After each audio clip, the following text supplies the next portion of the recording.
Mon enfant était très excité, moi aussi, j'avais très hâte qu'il commence.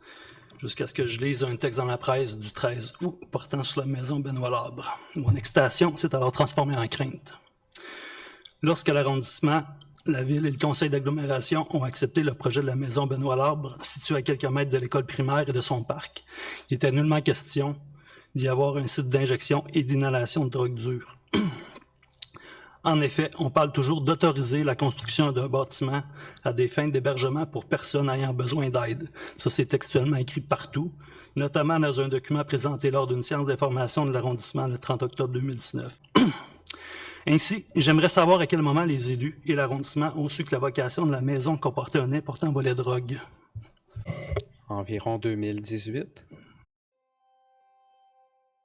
Donc, pour nous, lorsque nous avons soumis en 2019 en séance publique, nous savions qu'il était demandé, qu'il serait prévu un centre comme tel, mais les autorisations gouvernementales n'étaient pas encore demandées. Et à ce moment-là, le site en tant que tel, lors de la soirée d'information, il ne pouvait pas être dit qu'il y aurait effectivement ce centre. Et donc ça, ce que je voudrais vous dire, c'est que c'est normal qu'en 2019, il n'y avait pas de projet, parce que la crise des surdoses a commencé en 2020 à Montréal, carrément. Et que la maison Benoît Labre, possiblement, comme tous les autres organismes qui desservent des populations vulnérables, ne ressentait pas le besoin de mettre en place des services de prévention des surdoses parce qu'il n'y en avait presque pas. Que le fentanyl est arrivé à Montréal en 2020. Par la suite, la maison Benoît Labre a fait différentes rencontres avec l'école, avec les citoyens, et il y a eu plusieurs démarches.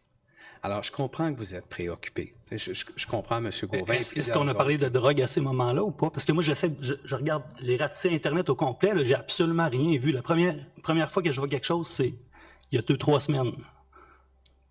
Pourquoi qu'il n'y a absolument rien, que c'est silence total? Sauf là, il y a un journaliste de la presse qui sort ça de je sais pas trop où, là. Ben, en fait, il ne sort pas ça de n'importe où, c'est de préparer la venue du centre. Mais comme je vous le dis, M. Gauvin, je peux comprendre les préoccupations des parents. Si moi, j'avais un enfant à l'école Victor Rousselot, je serais moi aussi en émoi. Moi aussi, je serais préoccupé. Moi aussi, je me demanderais, mais est-ce que mon enfant va être en sécurité? Si moi, j'avais un enfant à l'école Victor Rousselot, je serais moi aussi en émoi. Moi aussi, je serais préoccupé. Moi aussi, je me demanderais, mais est-ce que mon enfant va être en sécurité? Je vous le dis, si j'étais parent d'un enfant à l'école Victor Rousselot, je serais moi aussi dans le même état qu'on voit plusieurs parents. Ils sont inquiets. Par contre, une fois que j'aurais entendu le maire d'arrondissement, les conseillers, les différents élus des différents paliers, les fonctionnaires des différents paliers, entendre également le SPVM, le poste de quartier 15,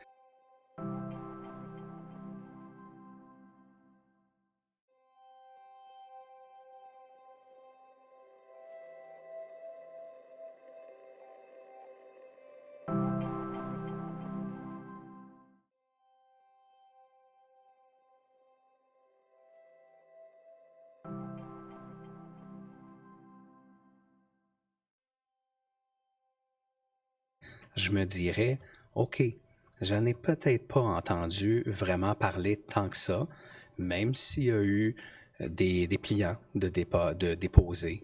On a distribué des flyers dans les 3 rues, 4 rues avoisinantes de ce côté-là, olympique même.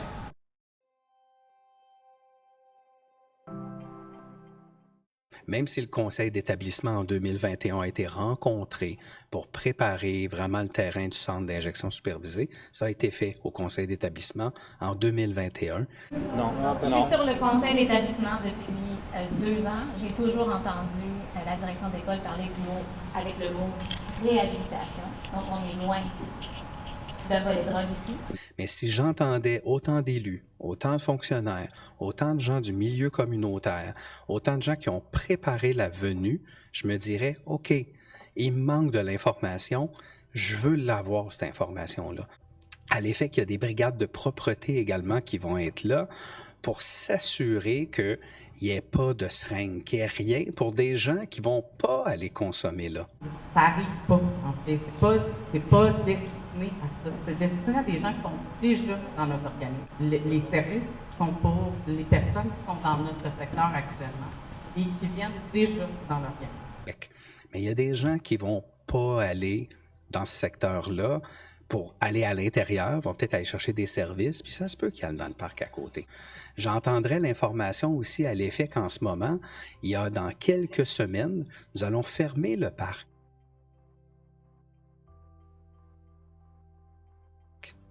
En ce moment, le parc, il est ouvert. Il est ouvert sur la rue Saint-Émilie. Comment? C'est public comme information, ça, que le parc va être fermé? On s'est commis publiquement, on l'a mentionné à l'école, on l'a mentionné à la direction de l'école, à M. Terrien également, qui est une direction qui aide la direction d'école, et le parc va être sécurisé. On est en train de regarder quelle technologie va être faite, là, mais en ce moment, on travaille pour ça. En ce moment, c'est ouvert des deux bords, fait que n'importe qui rentre là. Okay. Alors, il y aurait beaucoup d'autres informations comme ça qu'on serait capable de vous donner, mais on comprend dans le fond que Maison Benoît Larbre, lorsqu'ils ont déposé des pliants dans les boîtes aux lettres de tout le monde pour le voisinage. On a distribué des flyers dans les 3 rues, 4 rues avoisinantes de ce côté-là, Moi, j'habite dans Petite Bourgogne. Mais c'est ça. Il y a quand même des rues dans Petite Bourgogne qui vont à cette école-là. Jamais été consolidé. Ça fait 12 ans que je reste dans le quartier. Jamais entendu parler de ça. Puis ils ont organisé une petite fête de quartier il y a 2-3 semaines. Fête de quartier. J'ai appris par après que c'était organisé par eux autres. Ils parlaient nullement dans leur fête de quartier qu'ils allaient parler de leur projet, là.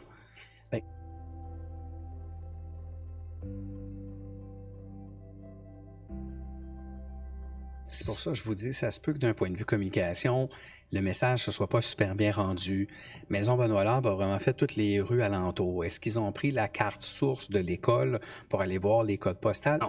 Les codes postaux, je ne pense pas.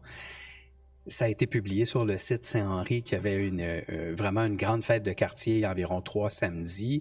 C'était fait exprès pour ça. Il n'y a pas eu beaucoup de questions qui ont été posées. Alors, parce que le monde ne connaissait pas le projet. Mais donc, je comprends que tous les élus sont d'accord avec ce projet-là qui inclut le centre d'injection, d'inhalation de drogue juste à côté d'un parc et d'une école primaire. Tout le monde, vous êtes tous d'accord? C'est ça? OK. Ça clarifie votre position. Je suis revenu à 11h30, 2 junkies qui étaient en train de s'expliquer au coin de la rue. C'est le genre d'affaire, oui, OK, vous allez dire que le centre d'injection, c'est tout le monde va être piquant dedans et tout ça. Laissez-moi en douter un peu.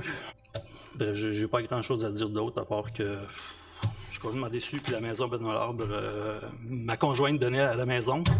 Elle faisait des dons depuis des années. J'ai jamais entendu parler de ça non plus. Donc, ma conjointe donnait de l'argent pour financer un centre qu'elle est contre.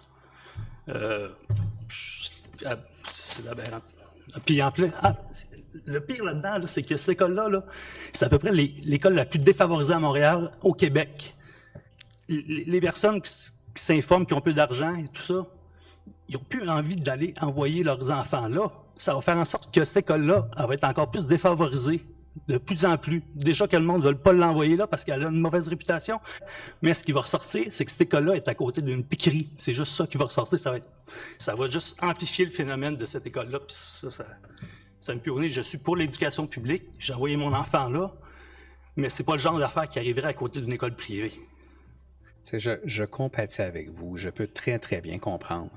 Mais je pense que à la séance d'information qui est organisée le 19, vous allez avoir l'ensemble des intervenants qui travaillent depuis vraiment longtemps à ce que ça atterrisse vraiment bien. Excusez-moi, c'est que dans l'ordre du jour, vous deviez nous expliquer les mesures de sécurité mises en place. Puis je pense que les questions vont venir par la suite, n'est-ce pas? On peut fonctionner de cette façon-là. Mais quand ça touche une école, là, on parle de la vie, on parle de la prochaine génération, on parle de traumatisme. C'est pas une travailleuse sociale qui va venir faire la différence. Non.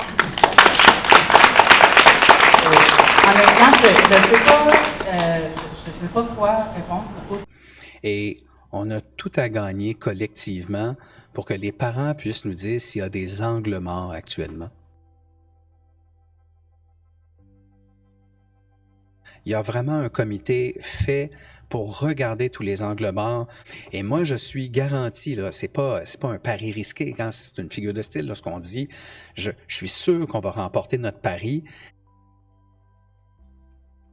C'est totalement aberrant. On pourra s'en reparler dans un meilleur cadre qu'un conseil d'arrondissement où on est plus formel et où j'ai vraiment dépassé le temps parce que je trouvais que ça valait la peine de pouvoir échanger là-dessus. Et la porte de service donne totalement sur Atwater, absolument pas du côté de l'école, ça va être complètement de l'autre côté.